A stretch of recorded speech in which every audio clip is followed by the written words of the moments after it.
Shalom anak-anak kelas 6, gimana kabarnya semua di rumah? Masih semangat belajarnya ya. Hari ini kita akan melanjutkan pembelajaran kita.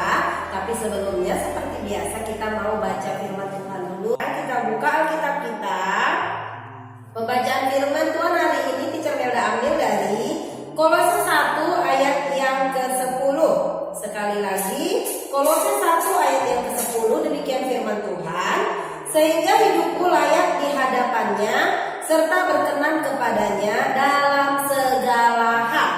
Dan kamu memberi buah dalam segala pekerjaan yang baik, dan bertumbuh dalam pengetahuan yang benar tentang Allah. Jadi firman Tuhan pagi hari ini mengingatkan kita supaya hidup kita itu tetap layak di hadapan Tuhan. Gimana caranya supaya hidup kita layak? Hidup kita harus berkenan di hadapan Tuhan.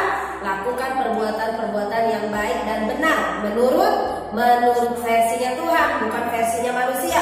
Kalau manusia mah selalu benar kan di mata kalian, tapi kalau di mata Tuhan perbuatan manusia itu belum tentu benar. Yang benar kita lakukan belum tentu benar juga di hadapan Tuhan. Jadi hari ini kita mau selaraskan perbuatan-perbuatan yang benar yang Tuhan itu seperti apa? Seperti yang ada tertulis di Alkitab. Honor your parents, apalagi loving each other. Ada banyak perbuatan-perbuatan baik yang harus kita lakukan. Jadi itu yang harus kita terapkan dalam kehidupan kita sehari-hari. Amin. Tetap jadi berkat di rumah ya. Corona tidak menghalangi, tidak menjadi alasan bagi kamu untuk tidak melakukan perbuatan yang baik. Di rumah juga kamu bisa melakukan perbuatan baik dan benar. Kita berdoa. Tuhan Yesus, terima kasih, kami bersyukur, kami boleh memuji menyembah Tuhan, kami belajar firman-Mu. Biarlah pagi hari ini kami boleh melakukan apa yang Tuhan suruh untuk kami lakukan. Kami boleh melakukan perbuatan-perbuatan yang benar di dalam kehidupan kami menurut apa yang Tuhan sudah katakan. Terima kasih Tuhan, urapi kami semua, kami siap belajar. Dalam nama Yesus kami berdoa, haleluya, amin. Oke anak-anak semuanya, kita ambil buku kita. Pembelajaran kita hari ini ada di halaman 18 ya. Temanya adalah ibadah yang memuliakan Allah. Subtemanya manfaat ibadah. Jadi ini adalah lanjutan pelajaran kita minggu lalu. Minggu lalu kita sudah belajar tentang pengertian ibadah. Ibadah itu apa sih? Dalam bahasa Perjanjian Lama, juga dalam Perjanjian Baru. Dalam Perjanjian Lama, ibadah itu dikatakan artinya melayani. Kalau melayani berarti menggunakan seluruh anggota tubuh kita untuk melayani Tuhan. Sedangkan dalam Perjanjian Baru, ibadah itu dikatakan to worship. Artinya memberikan penghargaan atau penghormatan kepada seseorang. Siapa seseorang itu? Dia adalah Yesus Tuhan kita yang sudah memiliki hidup kita, yang sudah rela mati, ditebus di kayu salib dan menebus dosa kita. Jadi segala kemuliaan, kehormatan hanya bagi Dia. Jadi kita sudah belajar to worship, to serve, melayani dan menghormati. Sekarang kita akan lanjut pembelajaran kita, yaitu manfaat ibadah. Teacher Mega sebelumnya juga mau ingatin terima kasih buat anak-anak yang sudah menyelesaikan tugasnya, yang sudah menjelaskan pembelajaran apa yang kalian dapatkan dari pelajaran minggu lalu. Yang belum masih Teacher Mega tunggu ya. Sekarang kita akan lanjut apa sih yang menjadi manfaat ibadah dalam kehidupan kita. Jadi ibadah itu bisa dilakukan kapan saja, di mana saja. Jadi tidak ada batasan waktu, tidak ada batasan tempat. Orang Israel aja di padang gurun bisa menyembah Tuhan kan, sepanjang mereka berpuluh-puluh tahun, berputar-putar 40 tahun di padang gurun, tapi mereka juga bisa memuji dan menyembah Tuhan. Jadi nggak ada alasan, oh corona teacher, nggak bisa beribadah, enggak. Karena ibadah itu adalah sikap tubuh kita yang memuji dan memuliakan Tuhan. Segala sesuatu yang kamu lakukan dengan tubuhmu itu adalah bentuk ibadahmu kepada Tuhan. Jadi jangan ada lagi alasannya, nggak tahu teacher ibadah itu apa, atau kan lagi corona teacher, selalu menyalahkan corona gitu ya. Jadi jangan salahkan coronanya ya, tapi kalian ambil sisi baiknya setelah corona ini. Karena corona ini apa yang terjadi, lakukan sesuatu yang baik. Kalau orang di luar sana bisa, kenapa kalian tidak bisa ya? Jadilah anak-anak yang suka berdoa, memuji dan menyembah Tuhan. Ibadah yang dapat dilakukan itu berguna bagi kita. Salah satunya itu apa? Membawa sukacita dalam kehidupan kita. Jadi manfaat ibadah itu salah satunya apa, teacher? Seperti tadi lagu yang kita nyanyikan, satukanlah hati kami untuk memuji dan menyembah. Jadi yang pertama manfaatnya adalah mempererat hubungan dengan Allah. Jadi lewat ibadah kamu bisa berbicara, bisa talking too much to God, bisa talking banyak hal kepada Tuhan, ya. Bisa apa? Lapor ini, lapor itu, bisa mempererat hubungan manusia dengan Tuhan. Karena Dia adalah Bapa kita yang baik. Seperti lagu tadi, satukan hati kami, ya, saling berketergantungan, mempererat hubungan kita dengan Tuhan. Dengan beribadah kita menyadari dan mengakui Allah dekat dengan kita. Hanya dekat Allah saja aku tenang, daripadanya keselamatanku. Jadi hubungan kita dengan Tuhan itu sebatas apa? Kayak papa dengan anaknya. Jadi hubungan bapak dengan anak. Jadi lewat ibadah itu memperbaiki hubungan bapak dengan anak atau mempererat, yang tadi renggang jadi erat. Kalau sering-sering kita ngobrol sama papa kita, sering quality time, kira-kira kita makin dekat nggak? Makin dekat. Sama papa jasmani aja kalau diajak kemana, diajak mancing, diajak jalan-jalan, kalian happy kan? Kalian akan semakin dekat dengan papa kalian. Demikian juga dengan papa kita, bapak kita yang di surga. Kita harus sering-sering quality time, sering-sering doa, baca Alkitab. Itu akan membuat kita semakin erat dengan Dia, dengan Sang Pencipta kita. Yang kedua, manfaatnya adalah meningkatkan moralitas dan spiritualitas hidup orang yang melakukannya. Seperti yang tadi firman Tuhan teacher yang bacakan. Jadi itu mempererat atau bisa meningkatkan moralitas kita, spiritualitas kita kepada Sang Pencipta. Jadi kita harus beribadah karena manfaatnya bisa mengingatkan kita. Contohnya di moralitasnya kayak mana, teacher? Kalau kita melakukan kesalahan, Tuhan akan ingatkan kita lewat Roh Kudusnya. Dibuat perasaan gak enak, ini perbuatan baik atau enggak sih? Kan manusia diberikan akal pikiran, moral ya, akal pikiran untuk mikir itu jahat apa baiknya. Mencuri itu dosa atau perbuatan baik? Perbuatan dosa. Semua dunia orang seantero tahu kalau mencuri itu dosa gitu ya. Tapi sekarang kita belajar lewat Roh Kudus yang kita ingatkan, melawan orang tua contohnya, atau ada duit jatuh, ambil nggak ya gitu. Jadi moral kita itu akan berbicara, Roh Kudus akan berbicara lewat hikmat, lewat pikiran kita, perbuatan itu kita itu baik atau tidak. Itulah manfaatnya ibadah. Yang ketiga, membuat manusia tetap bersekutu dan saling melayani dalam segala hal. Ibadah juga membuat manusia saling melayani. Di gereja tuh ada yang singer, dia juga melayani kan, worship. Ayo angkat tangannya saudara-saudara. Bayangkan kalau ibadah nggak ada WM, nggak ada singer, ya sepi nggak ada yang mimpin, nyanyi sendiri. Nanti di sana C, di sini do, suaranya beda-beda. Oh di sana suaranya tenor, di sini bass. Jadi WL singer itu juga bantu kita dalam ibadah. Itulah pelayanan namanya, menolong orang lain. Apalagi pengkhotbah, dia juga menolong kita memahami firman Tuhan. Pengkhotbah juga mempersiapkan dirinya sebelum melayani jemaat Tuhan. Dia sudah prepare segala sesuatunya sehingga kita boleh menangkap apa yang menjadi isi hatinya Tuhan kepada kita anak-anaknya. Jadi hal itu membuat kita tetap datang ke gereja bersekutu karena udah ada yang melayani kita. Kita mah enak ya. Shalom Bapak Ibu, kata yang ada di luar, yang penerima tamu, salam, silakan masuk. Selamat hari Minggu, happy Sunday. Silakan scan barcode di sini, kantong persembahannya di sana. Ada yang melayani. Enak nggak dilayani? Enak, tapi terlebih lagi berkat melayani. Dilayani enak, tapi lebih enak lagi kalau kita bisa melayani orang lain. Teacher itu kan di gereja, kalau di rumah pelayanan apa yang bisa kamu lakukan? Melayani mama papa, contohnya ngambilkan papa atau mama air minum ketika mereka mulai kesedekan makan, atau mungkin lelah pulang dari kantor, dari kerja. Bukakan kaos kakinya papa kalau pulang dari kantor, mijit-mijit pundaknya papa atau mama, itu juga pelayanan. Ya, jadi tidak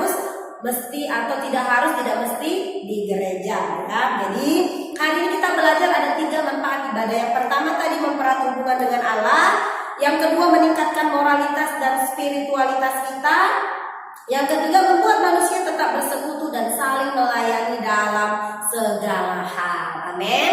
Jadi itu yang harus anak-anak lakukan di rumah. Yang harus kalian ingat, untuk selalu beribadah itu ada manfaatnya supaya sehat secara jasmani dan rohani. Jadi bukan hanya jasmaninya aja makan enak, kasih vitamin ya kan, badannya subur. Sampai anak-anak bajunya udah gak muat lagi, bajuku dulu tak begini. Kenapa? Karena makanan jasmaninya dikasih mamanya terus, kasih vitamin, jajan sana sini, kue. Beli es krim lewat nonet, es krim beli. Padahal di rumah belajarnya dari akhirnya apa? Terjadi pengembangan ya. Jadi bukan hanya jasmani yang perlu dikasih vitamin, rohaninya juga perlu sehat. Lewat apa? Memuji menyembah Tuhan, beribadah, baca firman Tuhan. Kalian udah kelas 6, nggak harus diajarin lagi kayak kelas 1. Nah, baca Alkitab dulu ya. Berdoa tutup mata, lipat tangan ya. Kan bukan kelas 1 lagi. Tapi kalian sudah abang-abang, udah kakak-kakak, udah kelas 6. Tahu kalau dibilang mari kita berdoa, langsung melakukan, merespon gitu ya. Bila perlu kalian dan pimpin doa karena sudah besar. Amin. Ya, di dalam kitab Yosua ayat 24, kitab Yosua 24 ayat yang ke-14, kitab Yosua ini memberitahu kita tentang moralitas. Moral itu artinya apa? Itu ya, moral adalah aturan yang bersumber dari hati nurani, seperti yang Teacher Melda bilang tadi, untuk membimbing perilaku dan cara berpikir. Jadi itu moral itu erat kaitannya dengan hati nurani. Ketika kamu melawan orang tua atau nada suara kamu lebih kencang waktu mama panggil, Melda, apa sih? Panggil terus. Kira-kira menurut kamu nih, kalau ditanya hati kecilmu itu good atau bad, pasti kamu punya perasaan guilty feeling, perasaan gak enak. Tadi kayaknya dadaku ketinggian deh, jawab mama. Itu namanya moral, ya. Itu namanya moral yang bersumber dari hati nurani, yang bikin kamu berpikir, iya aku tadi salah, gitu ya. Jadi itu namanya moral. Itu diberikan Tuhan kepada manusia. Manusia mampu membuat keputusan moral, seperti memutuskan untuk taat, untuk setia atau tidak setia kepada Tuhan di dalam beribadah. Moral menolong kita untuk melakukan taat apa enggak sih sama perintah orang tua. Itu moral. Jadi kalau moral kamu yang sudah kelas 6, Teacher Melda percaya moral kamu udah high quality. Enggak sama dengan anak kelas 1 ya. Kalian sudah kelas 6. Jadi tahu moral itu apa. Tentunya perbuatan-perbuatan good, hati nurani yang berbicara. Ketika kamu duduk nonton main game, mama sapu rumah sementara mama capek kerja. Ada nggak kamu pernah bilang sama mama, ma aku aja yang nyapu, terus kamu ambil sapunya? Pernah nggak? Atau kamu malah, ma yang ini kotor bikin lagi? Emangnya mama kamu pembantu? Ya, itu moral juga berbicara di situ. Mama pulang kerja capek, adik belum makan. Apa yang kamu lakukan? Pernah nggak kamu kasih adik kamu makan, mandiin adik kamu, pimpin dia belajar? Kalau dia nggak tahu, kamu ajarin nggak? Ya, jadi itu moral yang berbicara, hati kecil, hati nurani yang ditanamkan Tuhan di dalam manusia. Jadi itu namanya moral atau perilaku ya. Jadi semuanya itu Tuhan kasih di dalam hidup kita supaya kita bisa menimbang itu baik atau enggak, itu sopan atau enggak sih. Kalau kira-kira teacher telepon terus, WA terus nanya tugas, itu kira-kira hati nuranimu berbicara enggak sih? Kalau tugas nggak dikerjakan, teacher telepon siang malam, berbicara nggak sih hati kecilnya? Teacher tuh capek, padahal kan sekolah kamu. Teacher mah bisa aja, ayo udahlah malas nih anak, kasih zero aja.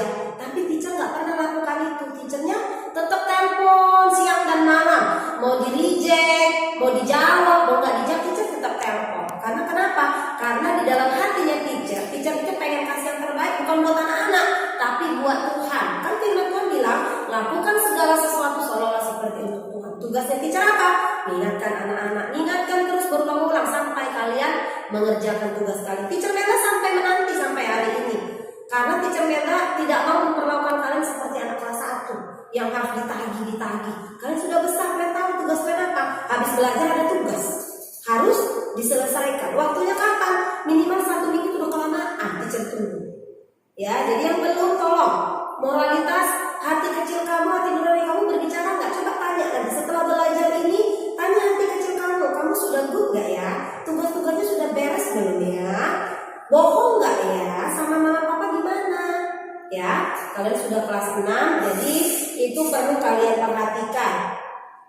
Jadi hari ini kita belajar juga tentang moral, hati nurani yang berbicara ya. Jadi kalian harus belajar memiliki moral yang good, karakter yang good. Nilai itu tinggi bagus, bagus. Dapat nilai 100 itu good. Tapi tidak kalah penting karakter itu nomor 1. Ya, karakter harus dibarengi dengan nilai. Nilai dibarengi dengan karakter itu sejalan. Nggak ada dibilang oh itu anaknya good, tapi PR nggak pernah dikerjakan. Oh nilainya bagus, tapi nggak menghormati guru dan orang tua. Sama aja, teacher kasih poinnya 0. Lebih bagus nggak tahu apa-apa, tapi karakternya bagus. Telepon teacher, teacher nggak paham tugasnya. Kayak mana teacher? Sorry ya teacher. Teacher, nih lihat moral kamu dari situ. Bagaimana kamu merespon teacher? Kalau tugas nggak dikirim, ada nggak rasa bersalah di hatimu ketika telat mengatakan sorry ya teacher? Tugas saya telat. Ya, mulai hari ini kita belajar tentang moral. Ayo belajar. Hati nurani kamu, ayo kembali dicek. Kamu sudah dewasa. Sudahkah kamu memiliki hati nurani? Pernah nggak kamu ngebayang tuh kalau aku jadi teacher, gimana ya? Nelpon terus. Di rumah juga teachernya kerja, nelpon-nelpon. Libur juga teachernya tanya-tanya tugas. Udah ujian belum? Kalau kalian di posisi teacher pernah nggak mikir? Teacher pernah mikir kalau teacher di posisi anak-anak semua apa yang harus aku lakukan, gitu ya. Kalian calon-calon pemimpin masa depan, jadi harus good karakternya, moralnya harus bagus. Jadi itu aja pembelajaran kita hari ini, yaitu manfaat ibadah. Kita juga belajar moral itu apa. Yang paling penting, yang sangat penting, Teacher Melda berulang-ulang katakan, karaktermu, moralmu harus good. Hati nuranimu harus berbicara atas segala sesuatu yang kamu kerjakan. Untuk segala sesuatu ada konsekuensinya, ya. Jadi lakukanlah yang baik. Amin. Teacher Melda percaya kalian yang kelas di rumah tetap berjuang, ya, tetap berjuang. Kalian sudah mau SMP, pimpinlah diri kalian sendiri. Jangan mama lagi yang direpotkan dengan tugas-tugas. Mandiri, minimal jangan susah orang tua dengan tugas-tugas kalian. Minimal kalian bisa menolong adik-adik kalian. Amin. Teacher Melda berharap ada perubahan setelah ini buat anak-anak kelas 6 secara khusus dalam hal mengerjakan tugas, bukan hanya agama, semua mata pelajaran. Hormati semua gurumu. Kalau ujian kerjakan. Kalau memang kamu harus remedial, kan kesalahan kamu. Kamu remedial kenapa? Karena kamu gak belajar. Berarti harus remed dong. Harus ada konsekuensinya. Amin. Ya, tetap semangat di rumah. Untuk tugasnya minggu depan Teacher Melda kasih kalian tugas gampang minggu ini. Tugasnya halaman 25. Nanti kalian buka halaman 25. Kalian menuliskan di situ hal-hal yang dilakukan oleh ayah, ibu, adik, kakakmu, ibu kamu yang ada di rumah. Terus kamu tuliskan apa sih tingkah-tingkah mereka yang ada di rumah. Jadi nggak cukup satu, lebih dari satu ya. Jangan nanti ayah 1, mama 1. Kalian udah kelas 6, minimal 1 lembar gini kalian bisa catat. Yang dilakukan ayah sepanjang hari apa. Lalu tuliskan tindakan yang termasuk ibadah itu apa aja. Dari tindakan papa kalian, dari tindakan mama kalian sepanjang hari, dari tindakan adik atau abang kalian, kakak kalian sepanjang hari. Lalu nanti terakhir harap orang tua. Saya tulis di buku tulis. Teacher mau 1 halaman. Kalian kalau nggak dibilang 1 halaman, cuma 2 baris.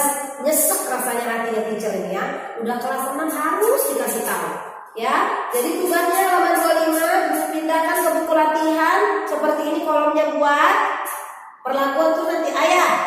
Tindakan apa aja. Kira-kira menurut kamu mana tindakan yang termasuk ibadah? Tulis. Lalu nanti selesai itu para orang tua, kakak kamu, mama kamu, saya kirim teacher. Teacher tunggu hanya 2 hari aja waktunya. Lebih dari situ terserah ya. Kalau mau 0 nilainya 0 lah, karena kalian sudah besar. Teacher Melda nggak mau saya mau capek. Ya, cukup sekali-sekali aja Teacher Melda ingatkan. Kalian juga Teacher Melda percaya nggak mau diperlakukan seperti anak-anak kan? Maka berlakulah kalian jangan seperti anak-anak, berlakulah seperti orang dewasa. Men, demikian pembelajaran kita hari ini. Kita berdoa. Tuhan Yesus yang baik, terima kasih. Kami bersyukur kami sudah belajar tentang manfaat ibadah dalam kehidupan kami, sehingga kami boleh terus melakukan ibadah Tuhan lewat kehidupan kami, lewat tindakan kami, lewat perbuatan kami memuji dan menyembah Tuhan. Kami juga sudah belajar Tuhan tentang apa itu moral, tentang hati nurani yang berbicara atas segala sesuatu yang kami kerjakan. Kami tahu Tuhan menaruhkan Roh Kudus-Mu bagi setiap anak-anak yang ada di rumah, sehingga mereka boleh peka, mereka sensitif, mereka tahu apa yang mereka lakukan itu benar atau tidak. Biarlah hati nurani mereka berbicara dan mereka boleh berubah. Kalau masih ada yang malas-malas kerjakan tugas, Tuhan hamba berdoa, biar roh kerajinan turun bagi mereka Tuhan.